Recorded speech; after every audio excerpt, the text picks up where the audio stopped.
everybody is so used to suppressing everything. Yeah, and it It's hurts. suppressing your ideas, your thoughts, your feelings, your quest, your pain, your emotions. Everything is like suppress it, suppress it, suppress it. Sooner or later, it's like the ball in the swimming pool. It explodes, yeah. But by pushing you that you're the same as everybody else, it doesn't work. Hello, my fellow humans, and welcome to the Multiverse Podcast. Today, I'm thrilled to have Arnold Beeks on our podcast. Arnold is the brain fitness trainer and innovator certified coach. Arnold empowers curiosity, creativity, and well-being for a healthier world. Arnold, welcome to the podcast today. Thank you. Excited to be here, and thanks for the lovely introduction. Hell yeah. I'm really excited to get started to learn about this brain fitness you got going on.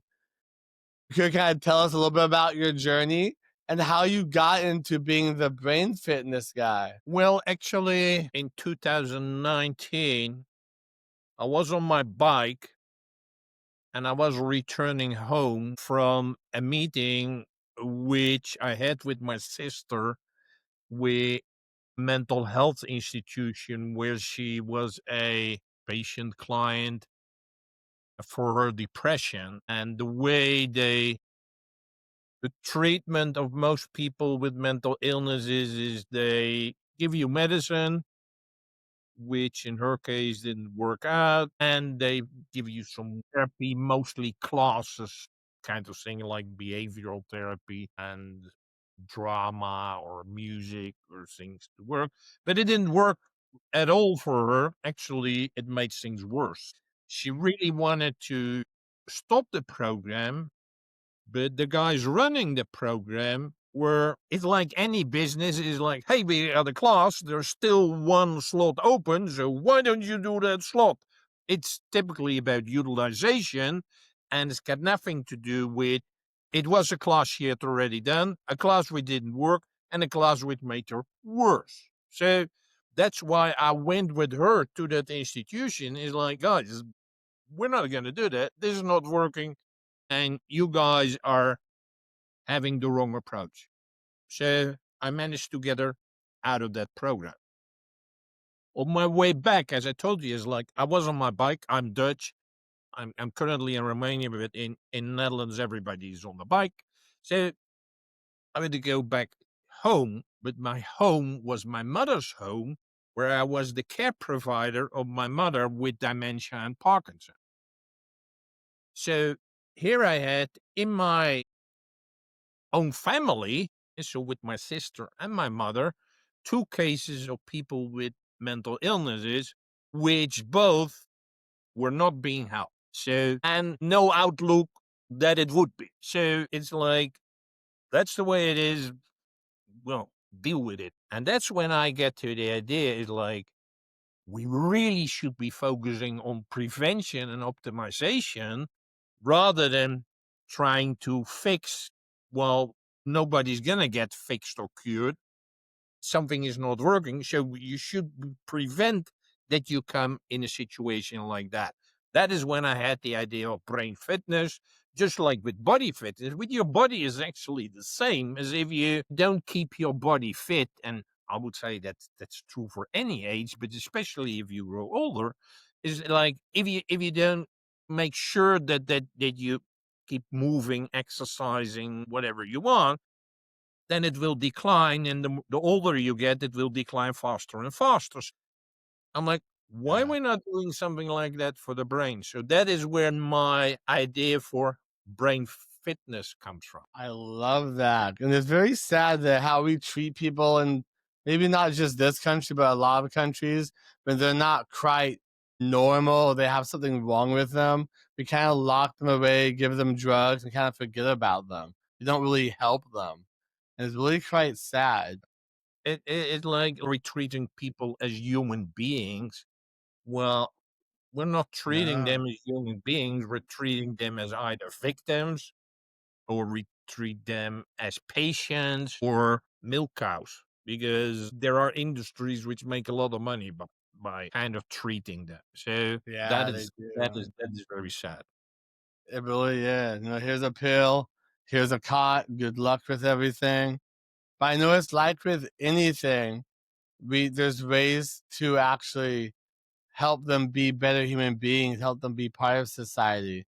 And I believe with your brain gym, you come up with some ways to help with that. I'd love to know, how does your brain fitness work? What are some of the key things and elements you use to help, I guess, bring them back and feel more like a human? Yes, what my intention is with brain fitness is that after my initial program and support and training them, it's my intention that people can apply it after that in their own life by themselves. So they're just like with body fitness. Well, there are, of course, there are exceptions. There are people who have a personal trainer where they go each week with it. But most people, they don't have somebody tell us like today, oh, you got to eat this, you got to sleep like that, you got to go running 10 miles. No, it's like you know what you need to do yourself. Yeah, Yeah, so it's like what the goal of my program is. I don't want to create dependency.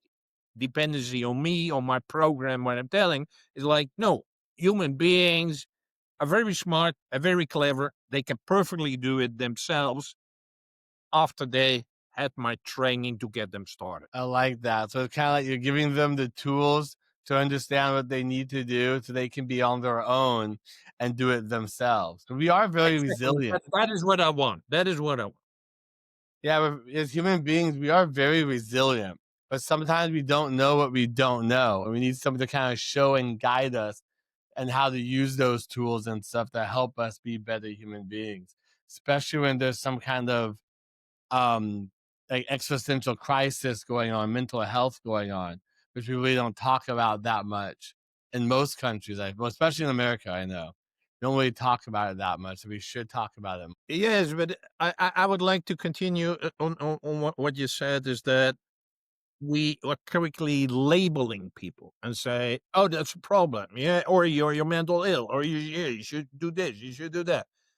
Whereas a lot of things which are now, let's give an example, is like people are labeled as depressed very quickly, or people are labeled as anxious. Whereas I say that shitty things happening in life, in your work, in your relationship, that's part of life. Yeah.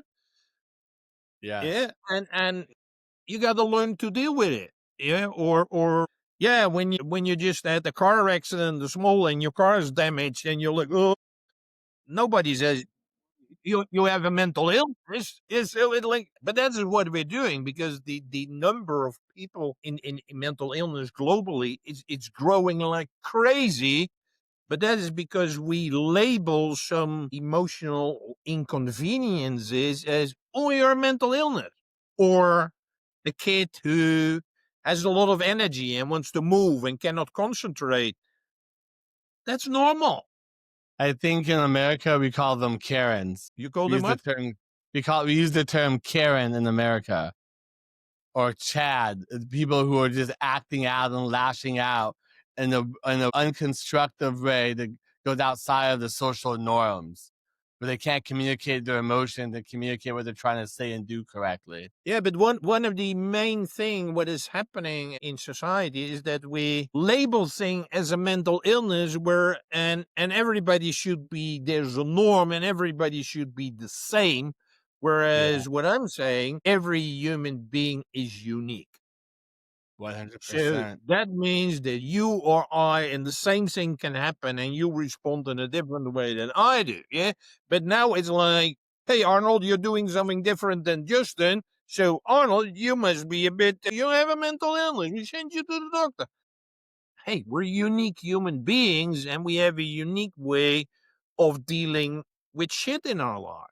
And that is just normal. We are much too soon with pathologizing or emotions or things which are setbacks or small sufferings or whatever. It's like, no, it's just, it's part of life. 100%.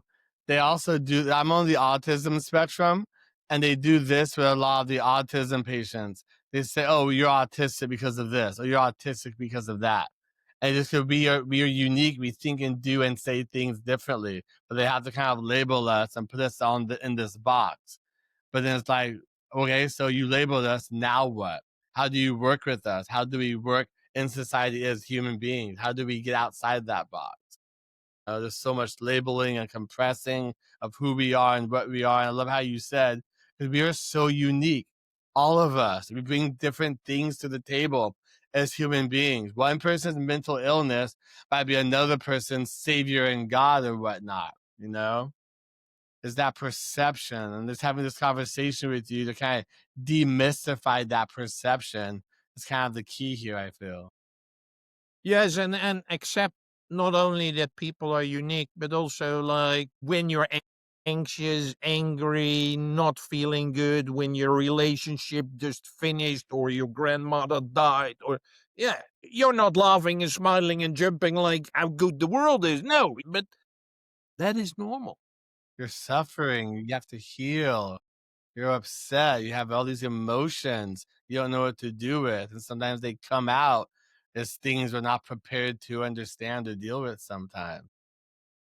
Yes, but that's something which we need to learn.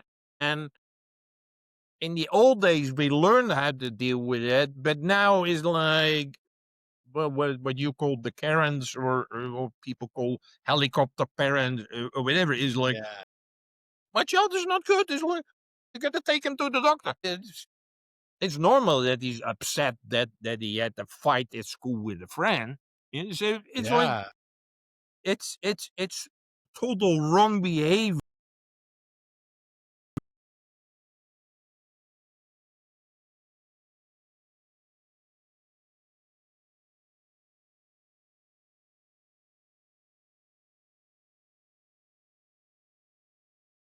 Who are Joe and Catherine? I don't know the names, but they like, we really want is like, okay, that's the age, that's how they look like, this is what they do, and whatever, because they wanted to have the normal customer, the normal thing.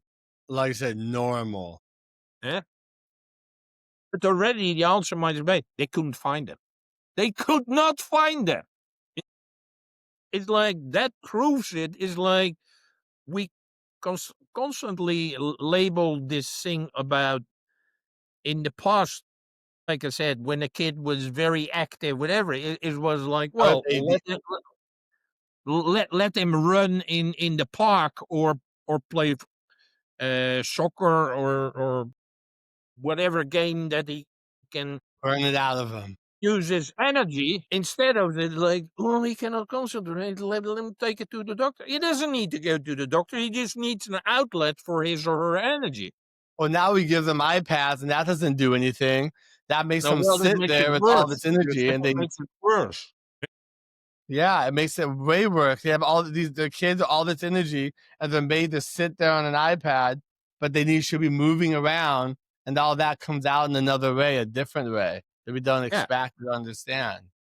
yeah. I feel So it's just a different way of dealing with the same situation. And like I said, it's like pathologizing, labeling, putting people in boxes. That is not helping at all, and is making the situation worse, because in any country almost in the world, there are a waiting list of tens of thousands of people for the mental health institutions.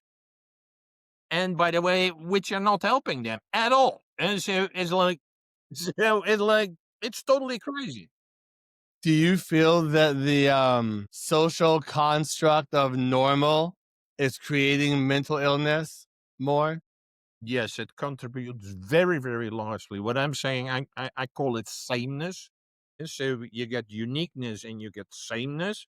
And what I'm saying is that the moment you are born, people are trying to make you into someone else than you are. Your True. parents say, if you do exactly what we tell you to do, then you're a good kid. If you go to school, when are you a good student? When you do exactly what the teacher tells you to do.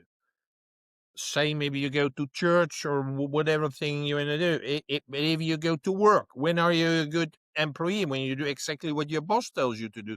And that whole system, we call it education, takes let's say 20, 25 years. And why does it take so long? Because it's totally stupid. In animal world, nowhere else does it take so long. Why does it take so long? Because we are molding a unique human being into someone who acts and says and perceives the world in the same way as everybody else. That's why it takes 20, 25 years, because we are kind of driving that uniqueness out of your system.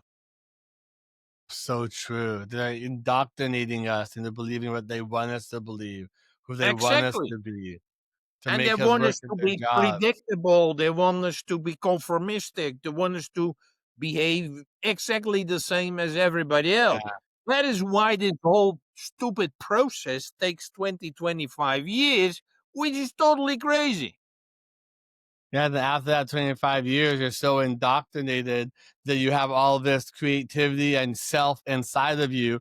They're just waiting to explode, or it comes out in some kind of illness or other way that we didn't anticipate. Exactly.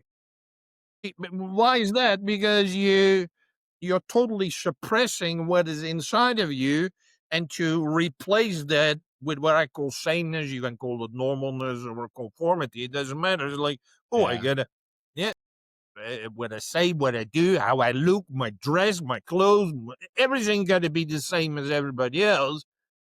Whereas you want to be different, but that's not allowed. If you're different, whatever, you're a rebel or you're a problem or. Yeah, I was actually just talking to someone about. Have you heard of the movie called Divergent? There's a movie called Divergent. There's, I think, a trilogy in this series, and they have these people who are so unique and they're so powerful that they're dangerous. So they have to get rid of them because they're outside of their social construct of norm, because they fear that they will have these ideas and creativity and power to take over and do things different than how they're trying to keep it all the same. So they find these people and they kill them, or they try and reconstruct them to be normal. But in the middle of that, there's this mental illness thing that happens where they start fighting back and breaking free, or they just disintegrate into themselves. Very powerful movie, but it talks about these things. Yeah, well, I'm not talking that people are getting killed, but it is happening in people being canceled, people Or being suicidal even too. put in prison for just having a different opinion, a dissenting opinion. In the UK, they put you 3 years in jail. We just want us to be is like repeat, and the moment you're different, we want to get rid of you. Percent, I really couldn't agree with that more. They want you to be a certain way so that you can follow their guidelines, create their society, do how they want you to be, and then that's it. But when there's some of us that starts fighting back and having these different beliefs, different, they call it neurodivergency in some places, but we started fighting back and doing things different. It kind of freaks people out. Well, when that illness comes out, we freak people out. They're like, oh, you're different, you're ill, go away.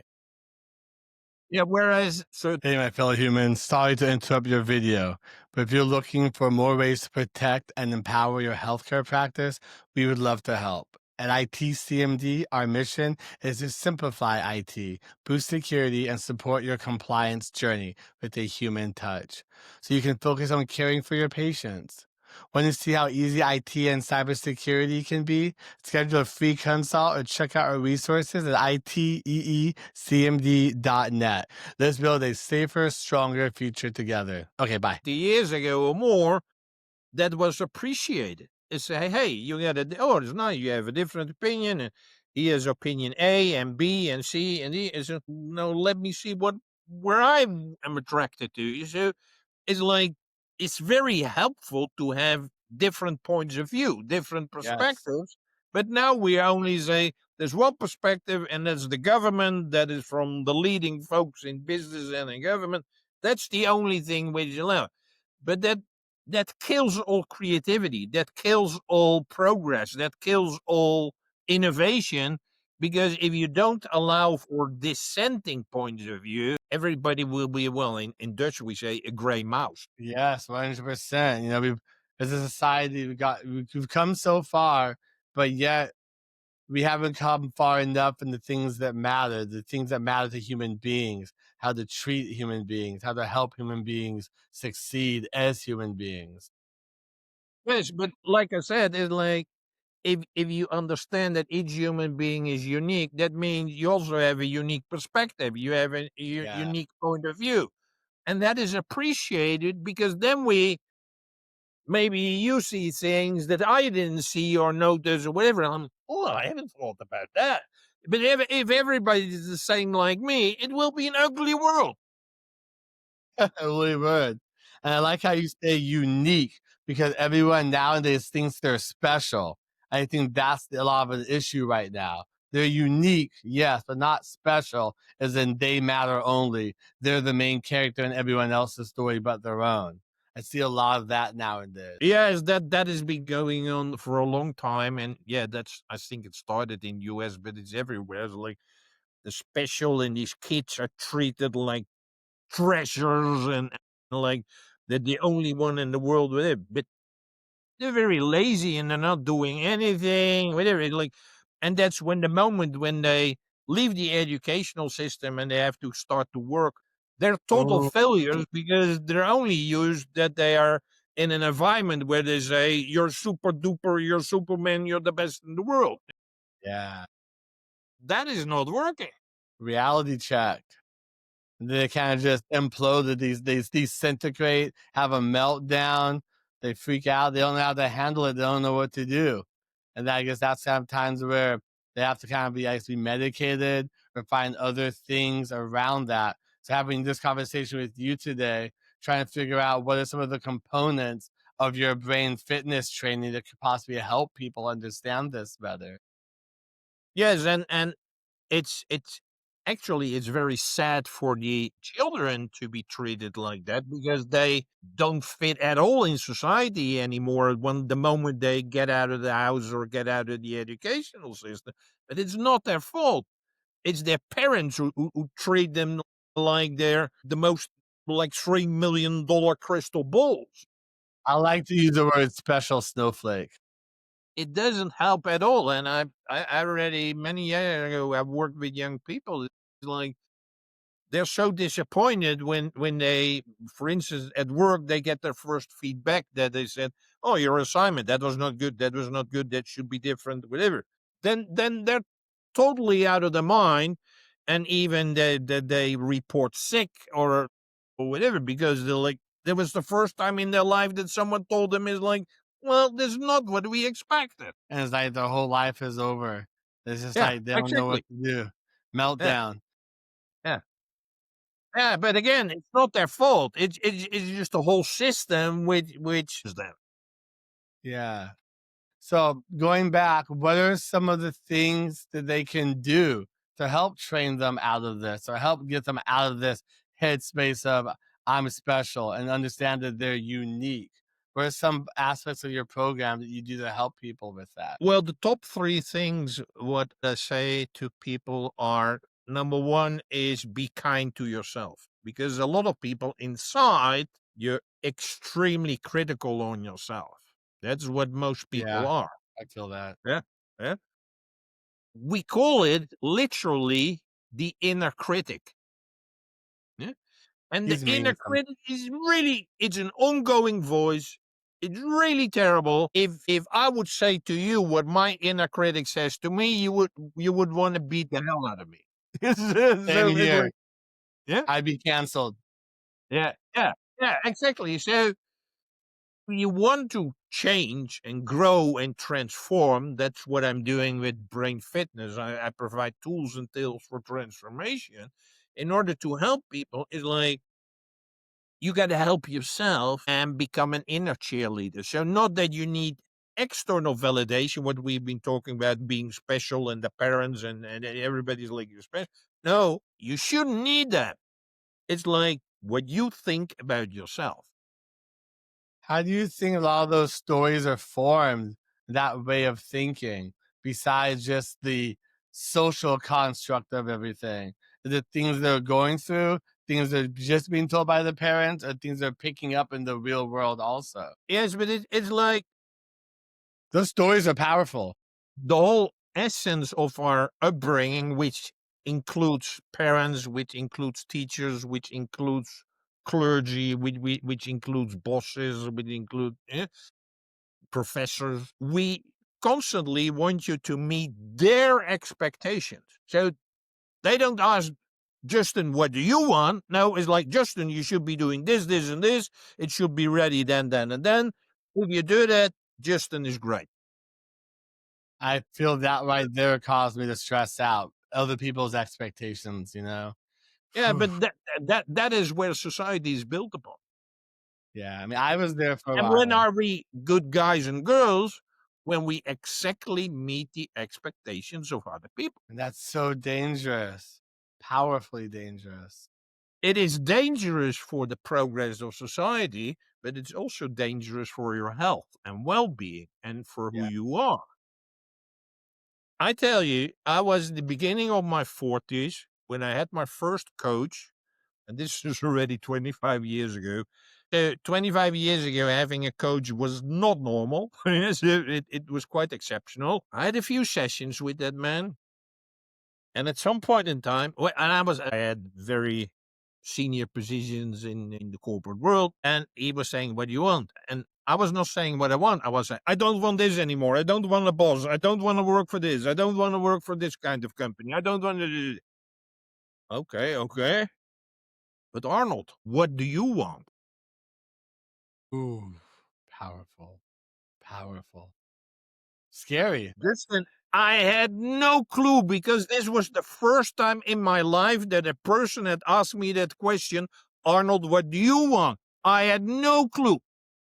Existential crisis. Yes. That is where my personal trajectory started. Is like, oh, I got to figure this out. But it's like, I was very good in meeting those expectations and meeting the expectation. They never ask, is like, Arnold, what do you want to do? What do you like with it? No, it's like, we want you to do this, this, and this.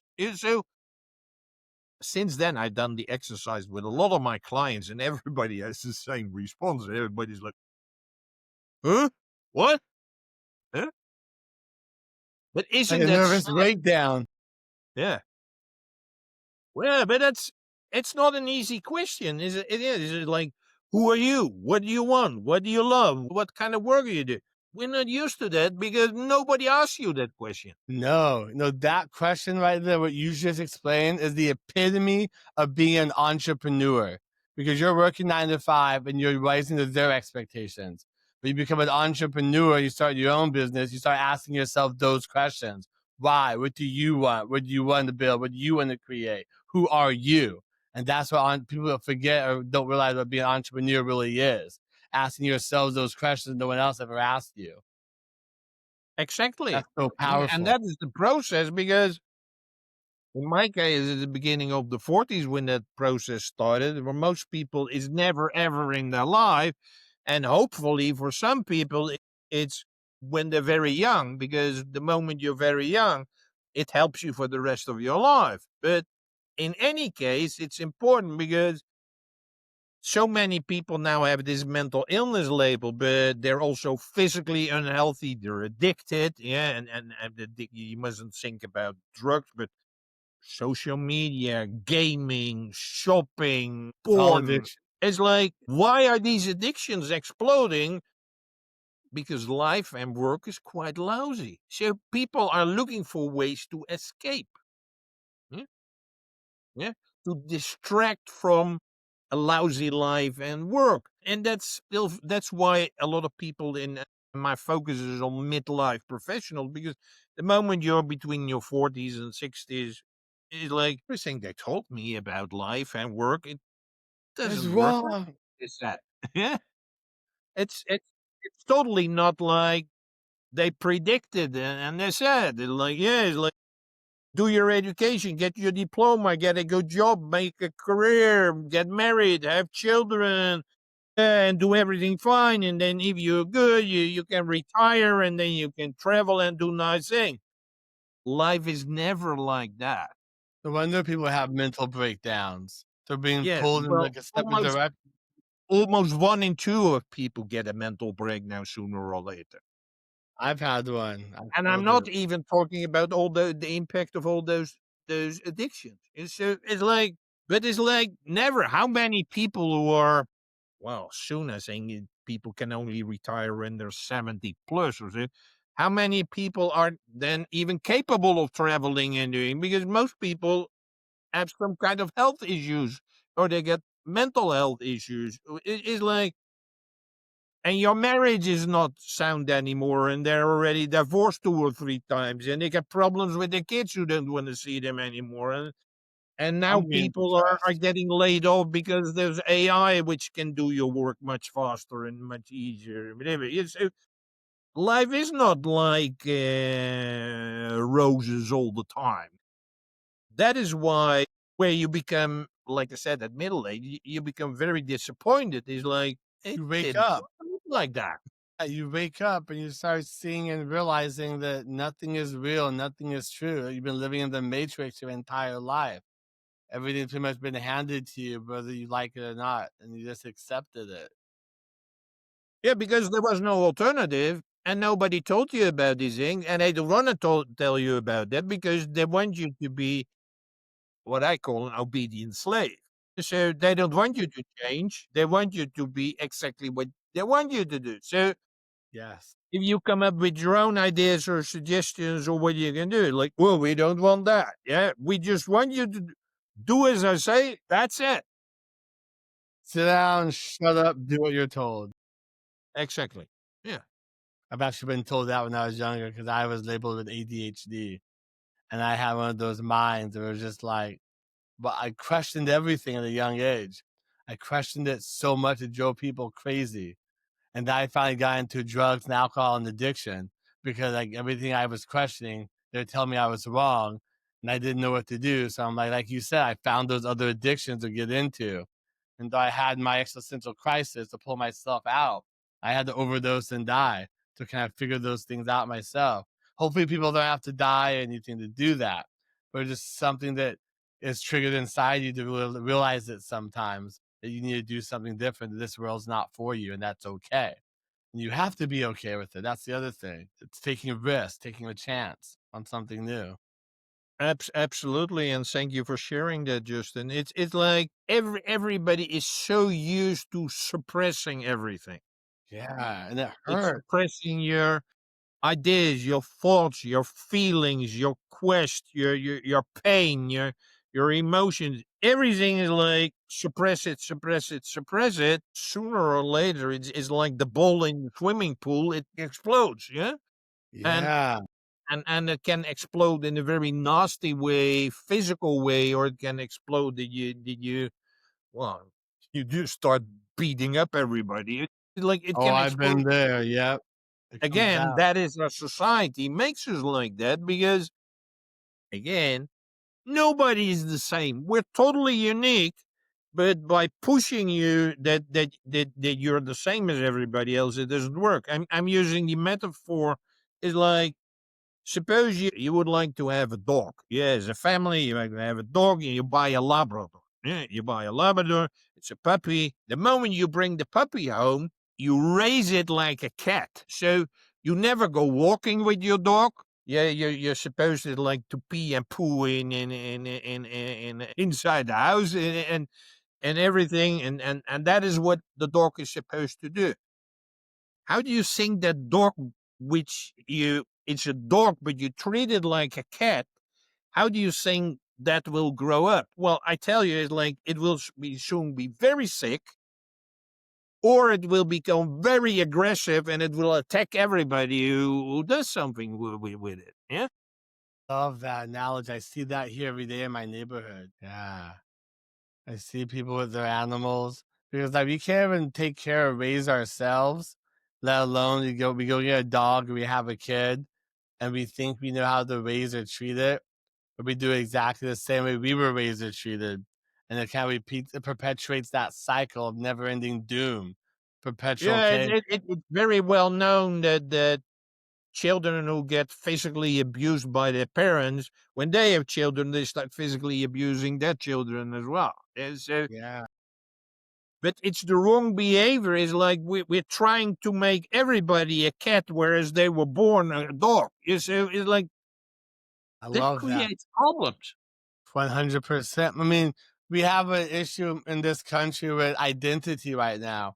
And people don't understand that we're human beings, but they're like, well, I'm man, I'm woman, I'm this, I'm that. I'm like, to me, I'm like, it all comes down to you're a human being before anything. Before what you identify with, before what race you are, you're human. And that's what the most important thing we have to realize, how to treat ourselves as human beings and treat others as human beings. I I really love totally that agree. analogy. And all of these fights and arguments and canceling and all these weird things which are happening is like, in the end, if you they now pretend like religion with Christians and Muslims and Islam and but if you there's been a lot of study done, by the way, is that Yeah, there's commonality. But it takes a lot of work people don't really want to do sometimes, you know? That can take a lot of work being like, okay, I accepted you, but now I have to pay attention and realize that you're different. So I have to understand that the way I'm going to talk to you and treat you and hang out with you is going to be different than the next person. That seems like that's just a lot of work people don't want to put into them. Like it's like a relationship. They take time, they take work, you have to put into it and you get out of it what you put into. But people want things all the same because they're so used to things all the same.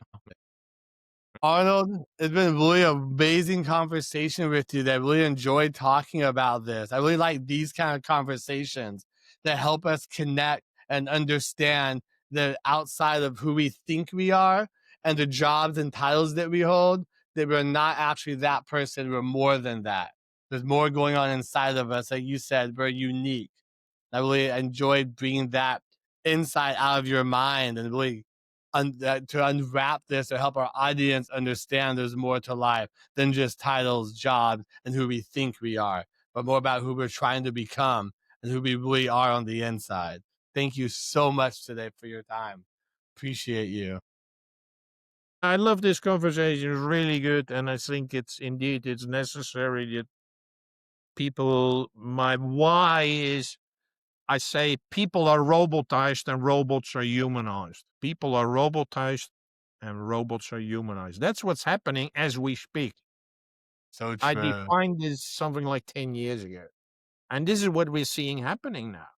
It's like, even with brain chips, it's like people become, we do everything to like, yeah, you need to have the same opinion, you need to have everything the same. People are robots. Even when they walk, they walk like this. It's like they walk behind their phone. The phone is leading them. So it's like, Like, but hello. everybody's ethic about humanoid robots. Like I saw there was a humanoid drummer and a dancer, and they can do these things. Yeah, that's all nice, but I think we should reverse it. I think we should humanize people. Yes. I love that. And those robots, they can do everything that you and I can do, or AI. What does it leave that with us? It's like we should humanize people and focus on that and not on the technology which is replacing people. 100%. I love how you said, because pretty much people are so afraid of the AI and everything, but yet we already technically are that robotic people that we're afraid of. We are the thing that we are fearing right now within ourselves, unfortunately. But I have noticed a shift with AI coming out too, that people are shifting to wanting to communicate and connect with human beings more also, like you were saying. We are Absolutely. valuing human connection again slowly. Yeah. If you watch the same movie every night, it's boring and you're not gonna do that.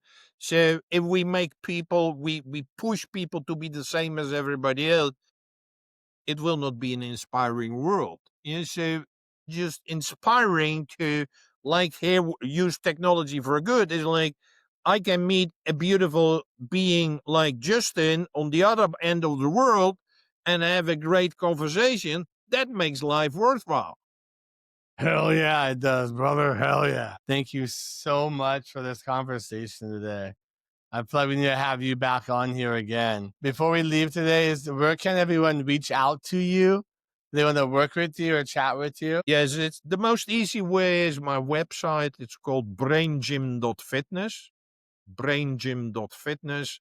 There they can find masterclasses where around a specific topic. I have a video workshop which lasts 90 minutes around topics like uniqueness, your curiosity, habits, relationships, all the things we discussed, but they're focused on these particular topics. I have a flagship training from fitting in to flying out, which is a 15-week training program where each week we have one 90-minute session where I give live training to the participants. And then in the week in between, you're supposed to apply it in your own life. And then the last thing is I recently wrote a book, which is called The Adventures of Dr.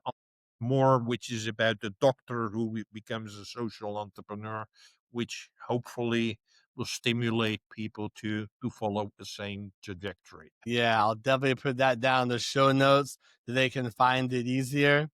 And before we go, one last question for you. And this really goes with what we talked about today.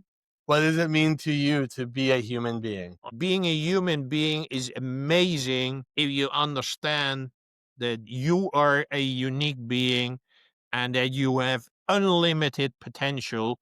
And if you start working and discovering and using your uniqueness in the world, then you can have an amazing life. I'm not saying that there won't be any shit in your life, but it will be very, very interesting and very, very worthwhile to do that. And I invite you to and unleash and use your uniqueness. That was really beautifully well said. Thank you so much, Arnold, for coming on here today.